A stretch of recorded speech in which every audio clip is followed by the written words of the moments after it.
ভালোবাসার মানুষদেরকে নিয়ে আজকে আনারস মাখা খাওয়া হবে। তো সর্বপ্রথমে খোসাগুলো সুন্দর করে কেটে নিচ্ছে, আনারসের যে ছালগুলো থাকে। তো তারপর কি করে আমরা দেখি, তো খুব সুন্দর করে কিন্তু উনি কেটে নিচ্ছে যেই ছোবলাগুলো থাকে। তো অনেকে খাল বলে, অনেকে ছোবলা বলে, তো যাই যেটা বলে।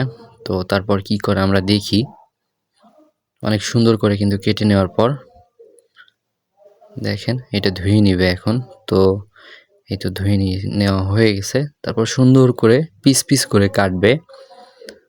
তো পিস পিস করে কাটার পর কি করে এটা দেখবো, আর খাইতে যে কতটা টেস্ট লাগবে আসলে না খাইলে আপনারা বুঝতে পারবেন না। তবে হ্যাঁ, আমি একটা সাজেস্ট করবো যে আপনারা যে কোনো মাহফিলে কিংবা যে কোনো জায়গায় যান, যদি এরকম দোকান দেখেন ট্রাই করবেন একটু খাওয়ার। আশা করি অনেক ভালো লাগবে, কেননা আমার কাছে অনেক ভালো লাগছে। আজকে মাহফিলে আমরা প্রায় 7-8 জন গেছিলাম, আমরা ফ্রেন্ড সার্কেল মিলে। তো যাওয়ার পর আমরা হচ্ছে অনেক কিছুই খাইছি। তো জাস্ট লাস্ট এটা খাইছি, অনেক টেস্ট লাগছে। আসলে সত্যি কথা বলতে গেলে অনেক ভালো লাগছে। তো অনেক মশলাপাতি দিচ্ছে এখানে, এই যে দেখেন, দেখায়। এই যে এগুলো কি দিচ্ছে সঠিক আমি জানি না, নামগুলো এতগুলো বলতে পারতেছি না।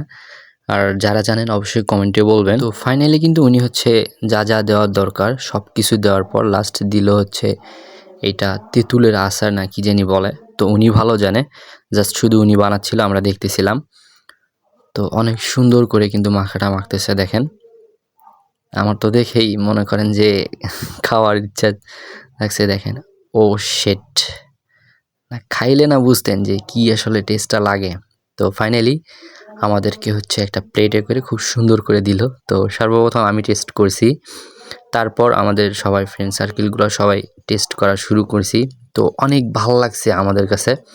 তো আসলে আমি বলবো কি, যারা খাননি ওইভাবে মাহফিলে গেলে কোথাও গেলে ট্রাই করবেন, অনেক ভালো লাগবে।